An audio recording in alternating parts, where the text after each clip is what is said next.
बिस्मिल्लाहिर्रहमानिर्रहीम। Welcome to Alham dynamic world. Students, आज हम लोग पढ़ने जा रहे हैं यूनिट 9 और यूनिट 9 में हमारा जो आज का टॉपिक है वो है reproduction in human female. Human female में जब हम लोग रिप्रोडक्शन पढ़ेंगे तो सबसे पहले हम लोग पढ़ेंगे उसका रिप्रोडक्टिव सिस्टम एंड देन हम लोग पढ़ेंगे reproductive cycle.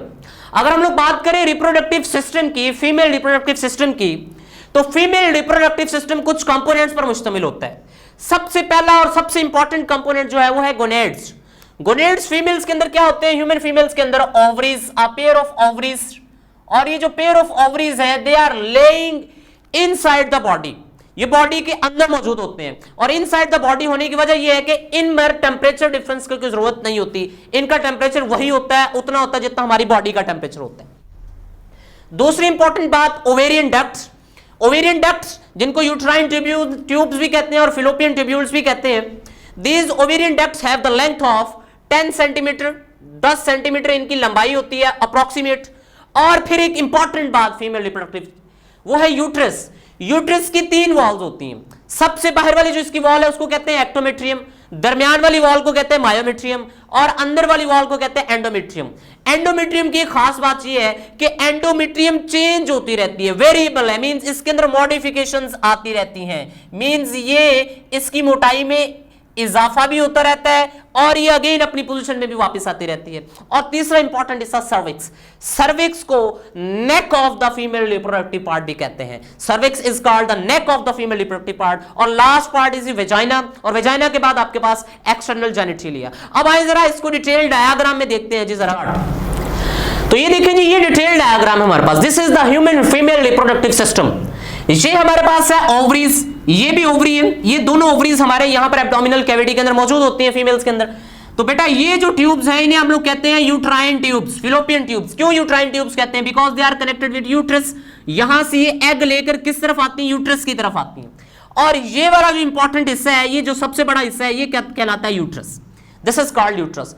This is the outermost boundary of the uterus called ectometrium, connective tissue की बनी हुई है। दिस ब्लैक कलर से मायोमेट्रियम, मसल से बनी होती है जो कॉन्ट्रैक्ट एंड रिलैक्स करती है।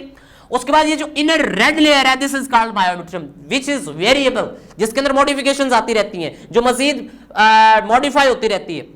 उसके बाद ये जो हमारे पास हिस्सा है बेटा, this is called cervix, neck of the female reproductive part. और उसके बाद this large portion is called vagina and this is external genitalia. अब ये जो हमारे पास ओवरी है, ओवरी एग रिलीज कर देती है यहीं पर एब्डोमिनल कैविटी के अंदर। अब ये यूट्राइन ट्यूब का जो पहला हिस्सा है, ये शुरू वाला हिस्सा, ये वाला हिस्सा, इसके ऊपर फाइबर लाइक स्ट्रक्चर होते हैं जिन्हें फिम्ब्रियाई कहते हैं। फिम्ब्रियाई क्या करते हैं? एक्सपेल करते हैं। फिम्ब्रियाई क्या करते हैं बेटा? इस तरह से एक सक्शन प्रेशर जनरेट करते हैं, इस तरह से मूव करते हैं कि ये एग को बेटा क्या कर लेते हैं? अब्सॉर्ब कर लेते हैं और एग चला जाता है यूट्राइन ट्यूब के पहले हिस्से में। और उस पहले हिस्से को क्या कहते हैं आप? इन्फंडिबुलम कहते हैं। The first part of the uterine tube is called infundibulum. और ये वही फर्स्ट पार्ट है जहां पर एग आया है और यहीं पर इसी एग की क्या होगी? फर्टिलाइजेशन होगी। यहीं से एग फर्टिलाइज होकर जाइगोट की शक्ल में जाएगा और बेटा यहां पर वो इसके साथ क्या हो जाता है? यहां पर ये यूट्रस के साथ कनेक्ट होकर, प्लेसेंटा के थ्रू कनेक्ट होकर डेवलपमेंट शुरू हो जाती है। तो ये हमारे पास डिटेल डायग्राम है। ये आपके पास फिम्ब्रियाई है। फिम्ब्रियाई इस एग को क्या कर लेते हैं? सक कर लेते हैं और ये इन्फंडिबुलम में आ जाता है। यहां पर इसका फर्टिलाइजेशन होती है, जाइगोट बन जाता है और जाइगोट देन यूट्राइन ट्यूब से मूव करता करता यूट्रस में आता है। तो ये हमारे पास, अब एक और बात सुन ले बेटा, ये जो मैंने डायग्राम ड्रॉ किया, this is cross sectional diagram from front to back. अब ह्यूमन फीमेल्स के अंदर बेटा यहां पर बेटा ये वेजाइना है, this is genital part, this is genital pathway. ठीक है बेटा, यहां से एग गुजरेगा या स्पर्म मूव करेगा and here is this is called urine duct. इसको क्या कहते हैं आप लोग? ये आपके पास यूरिन डक्ट है, ये यूरिन डक्ट है, ये जेनिटल डक्ट है और ये एनस है। तो आप बेटा एक इंपॉर्टेंट बात याद रखेंगे, मेल के अंदर, ह्यूमन मेल के अंदर यूरिनो जेनिटल ट्रैक एक ही होता है। जबकि फीमेल के अंदर जेनिटल ट्रैक अलग है और यूरिनल ट्रैक क्या है बेटा, अलग है। तो सबसे पहले फ्रंट टू बैक डायग्राम, ये हमारे पास यूरिनल ट्रैक है, ये जेनिटल ट्रैक है, और ये बेटा लास्ट में हमारे पास क्या है जी, दैट्स एनस। तो ये था स्टूडेंट्स हमारे पास फीमेल रिप्रोडक्टिव सिस्टम जी। तो स्टूडेंट्स अब हम पढ़ने जा रहे हैं female reproductive cycle. Female reproductive cycle का दूसरा नाम होता है मेंस्ट्रुअल साइकिल। सिस्टम हम लोगों ने पहले पढ़ लिया, अब हम पढ़ने जा रहे हैं मेंस्ट्रुअल साइकिल। मेंस्ट्रुअल साइकिल दो हिस्सों में कंप्लीट होता है, मींस दो जगहों पर बायक वक्त चल रहा होता है। यानी कि फीमेल रिप्रोडक्टिव साइकिल एक तो ओवरी के अंदर चेंजिंग्स आ रही होती है, तो वो जो रिप्रोडक्टिव साइकिल ओवरी के अंदर चल रहा होता है मेंस्ट्रुअल साइकिल का हिस्सा, उसे आप लोग कहते हैं ओवेरियन साइकिल। और साइमल्टेनियसली यूट्रस के अंदर भी चेंजिंग्स आ रही होती है, वो भी एक साइक्लिक एक्टिविटी से गुजर रही होती है, उसे आप लोग यूट्राइन साइकिल कहते हैं। अगर हम लोग इसको डिफाइन करें जनरली तो हम लोग क्या कह सकते हैं, female reproductive cycle involves the sequence of changing in the structure and function of female reproductive system. Means उसका स्ट्रक्चर भी चेंज होता रहता है और उसके अंदर फंक्शनल चेंजिंग्स भी आती रहती हैं। कैसे आती है अभी देखते हैं। उसके बाद हम लोग क्या कह सकते हैं कि इस फीमेल रिप्रोडक्टिव साइकिल को यानी कि मेंस्ट्रुअल साइकिल को कंट्रोल किस चीज से किया जाता है, पिट्यूटरी गोनाडोट्रोपिक हार्मोन्स। ठीक है मेरे बच्चों। और हम लोग क्या कह सकते हैं, ये जो मेंस्ट्रुअल साइकिल है ये 28 डेज में कंप्लीट होता है जनरली, आमतौर पर, और ये दौरानिया चेंज भी हो सकता है, depends upon the condition of the human body. उसके बाद बेटा अगर हम लोग देखें तो फीमेल रिप्रोडक्टिव सिस्टम के अंदर साइकिल के अंदर एक इंपॉर्टेंट मरहला होता है। वो जो इंपॉर्टेंट मरहला होता है उसको कहते हैं ओव्यूलेशन, जिसमें एग रिलीज होता है बेटा। तो वो ओव्यूलेशन जो है वो mid of the menstrual cycle होती है, और mid of the menstrual cycle कहां पे बनेगा, एट 14th डे, 14वें दिन क्या होती है जी आपके पास, ओव्यूलेशन होती है। उसके बाद अगर हम लोग बात करें मेंस्ट्रुएशन जो है, मींस मेंस्ट्रुअल साइकिल गुजरने के बाद अगर फर्टिलाइजेशन नहीं होती तो डेब्रिस को बॉडी से बाहर रिलीज कर दिया जाता है। वो जो डेब्रिस रिलीज होने का दौरानिया है वो डेब्रिस लास्ट 3 to 7 डेज तक कंटिन्यू रहता है, जिसको आप मेंस्ट्रुएशन कहते हैं। Menstruation continue 3 to 7 days. अभी देखते हैं इसको। उसके बाद जो मेंस्ट्रुअल साइकिल है जब ये स्टार्ट होता है मींस आफ्टर प्यूबर्टी, तो उसको आप लोग कहते हैं मेनार्की। और जब ये लेट एज में 45 एंड 50 एज में फीमेल्स के अंदर जब स्टॉप हो जाता है तो उसे आप लोग क्या कहते हैं, मेनोपॉज।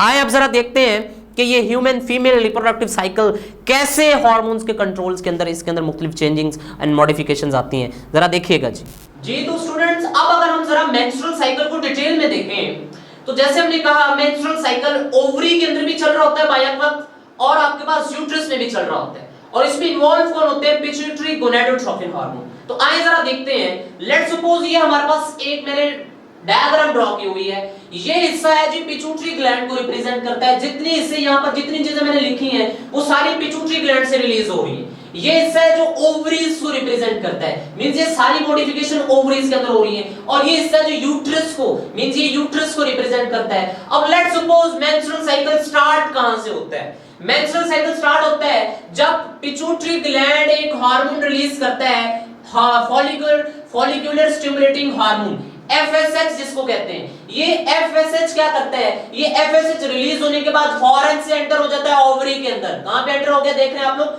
ओवरी के अंदर। ओवरी के अंदर ये इमेच्योर फॉलिकल्स के ऊपर अटैक करता है, इमेच्योर फॉलिकल्स के ऊपर एक्ट करता है और उनको मैच्योर कर देता है, राइपेंड कर देता है। Now it is ripened follicle, और इसके अंदर ये मौजूद है प्राइमरी ओसाइट। ठीक है जी। ये राइपेंड फॉलिकल को आप ग्राफियन फॉलिकल भी कहते हैं।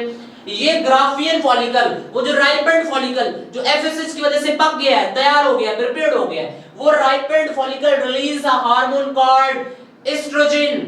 एस्ट्रोजन रिलीज होना शुरू हो जाता है बेटा। अब एस्ट्रोजन का जो लेवल इंक्रीज होता है, एस्ट्रोजन करता क्या है, एस्ट्रोजन करता यूं है बेटा, ये जो यूट्रस की वॉल है ना, इसको डेवलप करना शुरू कर दिया है उसने। इस एंडोमेट्रियम को, यूट्रस के अंदर वाली वॉल को डेवलप करना शुरू कर दिया है, उसको थिक करना शुरू कर दिया है, उसके अंदर ब्लड वेसल्स डेवलप करना शुरू कर दिए हैं, उसको मजीद प्रोलिफरेट करना शुरू कर दिया है, जिसकी वजह से हम लोग इसको क्या कहते हैं, जिसकी वजह से इसको प्रोलिफरेटिव फेज भी कहते हैं, या इसको फॉलिक्यूलर फेज भी हम लोग कहते हैं। अब जब बेटा एस्ट्रोजन का लेवल, अब जरा देखिएगा, एस्ट्रोजन का लेवल इंक्रीज हुआ, एस्ट्रोजन का लेवल इंक्रीज हुआ, एस्ट्रोजन की कंसंट्रेशन ब्लड के अंदर बढ़ना शुरू होगी। तो जब एस्ट्रोजन का लेवल बढ़ा तो एक फीडबैक जा रहा है, बेटा फोकस कीजिएगा, एक फीडबैक गया which is negative for FSH. जब एस्ट्रोजन का लेवल बढ़ेगा तो एफएसएच के लिए कौन सा फीडबैक गया? नेगेटिव। और उसी वक्त एक फीडबैक गया positive for LH. Means you समझ ले, एस्ट्रोजन जब ज्यादा होगा तो एफएसएच सीक्रेट होना बंद हो जाएगा और एलएच सीक्रेट होना शुरू हो जाएगा। It's a positive feedback for luteinizing hormone. और क्योंकि ल्यूटिनाइजिंग हार्मोन सीक्रेट होगा इसलिए इस फेज को हम ल्यूटियल फेज या ओव्यूलेटरी फेज भी कहेंगे। क्या होता है इसके अंदर? ये जो ल्यूटिनाइजिंग हार्मोन है ये इस राइपेंड फॉलिकल के ऊपर आके अटैक करता है। जब वो इस राइपेंड फॉलिकल के ऊपर अटैक करता है तो इसमें से सेकेंडरी ओसाइट को रिलीज करवा देता है। यूं कह ले कि एग रिलीज हो जाता है। जब एग रिलीज हो जाता है तो वो जो फॉलिकल है वो एक येलो ग्लैंडुलर स्ट्रक्चर के अंदर चेंज हो जाता है। वो येलो ग्लैंडुलर स्ट्रक्चर क्या कहलाता है? Corpus luteum. This corpus luteum starts to secrete a hormone called progesterone। ये जब प्रोजेस्टेरोन का लेवल इंक्रीज हो जाता है तो ये क्या करता है बेटा? ये बेटा यूट्रस के अंदर जाइगोट, यूट्रस के अंदर एम्ब्रियो को इम्प्लांट करने के लिए एंडोमेट्रियम को प्रिपेयर करते हैं।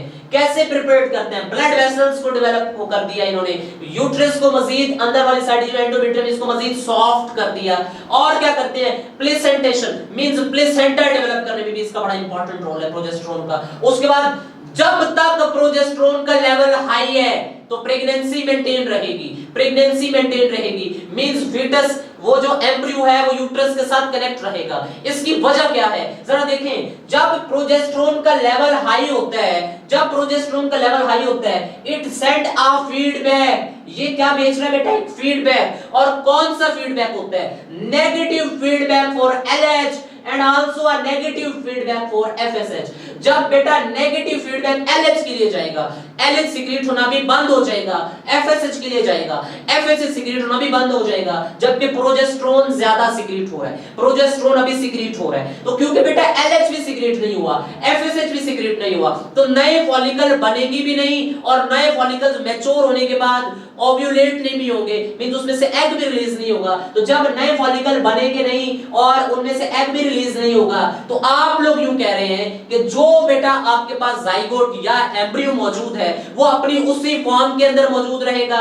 और बेटा इसलिए आप लोग कहेंगे क्योंकि न्यू एग नहीं बनेगा, नया एग नहीं बनेगा, इसलिए आप लोग कहते हैं कि जब तक प्रोजेस्टेरोन का लेवल हाई है तब तक बेटा जो मेंस्ट्रुअल साइकिल है वो स्टॉप हो जाएगा, तब तक नया एग नहीं बनेगा। इसलिए आप लोग कहते हैं progesterone act as an birth control pills. Means के बेटा ये न्यू एग नहीं बनने दे रहा। जब नया एग नहीं बनेगा तो साइकिल भी नहीं स्टार्ट होगा। तो जब तक प्रोजेस्टेरोन का लेवल हाई है तब तक प्रेगनेंसी मेंटेन है। अच्छा इन केस अब बेटा जैसे ये एग रिलीज हुआ, अब जरा देखिएगा मैंने एग को क्या कर दिया है। अब जरा देखिए बेटा मैंने इस एग को यहां पर थोड़ा सा बड़ा करके बना दिया है। ये जो सेकेंडरी ओसाइट होता है, बुनियादी तौर पर हम इसको एग नहीं कह सकते, ये एग से पहली फॉर्म होती है सेकेंडरी ओसाइट की फॉर्म। सेकेंडरी ओसाइट के बाहर एक कवरिंग होती है जिसको कहते हैं जोना पैलिसुडा, उसके बाहर एक और रीजन होता है, एक और कवरिंग होती है, इसको कहते हैं कोरोना रेडिएटर। अब ये जो सेकेंडरी ओसाइट है, ये सेकेंडरी ओसाइट या तो ये क्या होगा, फर्टिलाइज हो जाएगा, बेटा जाइगोट बन जाएगा, जाइगोट बनेगा तो एम्ब्रियो बनेगा, एम्ब्रियो जाके इंप्लांट होगा यूट्रस के अंदर, जिसके लिए प्रोजेस्टेरोन का लेवल हाई हो जाता है। और जब तक वो एम्ब्रियो बॉडी के अंदर है, मींस बेटा वो फीटस बनेगा और डेवलप होगा, जब तक ऑफस्प्रिंग बॉडी के अंदर है, जब तक बेटा वो बॉडी के अंदर मौजूद है तब तक प्रोजेस्टेरोन का लेवल हाई रहेगा, तब तक प्रेगनेंसी मेंटेन रहेगी, तब तक एफएसएच और एलएच का लेवल कम रहेगा। लेकिन इन केस अगर फर्टिलाइजेशन नहीं होती है, अगर फर्टिलाइजेशन नहीं हुई इन केस, तो सबसे पहला काम जहां से प्रोजेस्टेरोन रिलीज हो रहा था वही स्ट्रक्चर डिग्रेड हो जाएगा, डीजेनरेट हो जाएगा। तो फिर प्रोजेस्टेरोन का रिलीजिंग रुक जाएगी। जब प्रोजेस्टेरोन रिलीजिंग रुकेगी तो बेटा ये जो एंडोमेट्रियम थी, ये जो यूट्रस थी जो डेवलप हुई थी वो ब्रेक होना शुरू हो जाएगी। जब यूट्रस ब्रेक होगी तो वो सेल डेब्रिस और म्यूकस और ब्लड बॉडी से रिलीज हो जाएगा। जब ये बॉडी से रिलीज होंगे तो इन सेल डेब्रिस, म्यूकस और ब्लड की रिलीजिंग को लिए आप लोग एक वर्ड इस्तेमाल करते हैं उसे कहते हैं मेंस्ट्रुएशन, जो 3 to 7 डेज तक कंटिन्यू रहती है। ठीक है मेरे बच्चों, इन केस जब क्या हुआ, जब बेटा फर्टिलाइजेशन नहीं हुई, अगर तो फर्टिलाइजेशन हो गई तो फिर तो बर्थ कंट्रोल होगी ना बेटा, फिर तो प्रोजेस्टेरोन का लेवल रहा ही ज्यादा, लेकिन अगर फर्टिलाइजेशन नहीं हुई तो फिर हो जाती है मेंस्ट्रुएशन। इसलिए आप लोग उस आखिरी फेज को जिसमें मेंस्ट्रुएशन होती है उसको मेंस्ट्रुअल फेज भी कहते हैं। उसको बेटा क्या कहते हैं? मेंस्ट्रुअल फेज कहते हैं। तो बेटा ये था हमारे पास फीमेल रिप्रोडक्टिव साइकिल।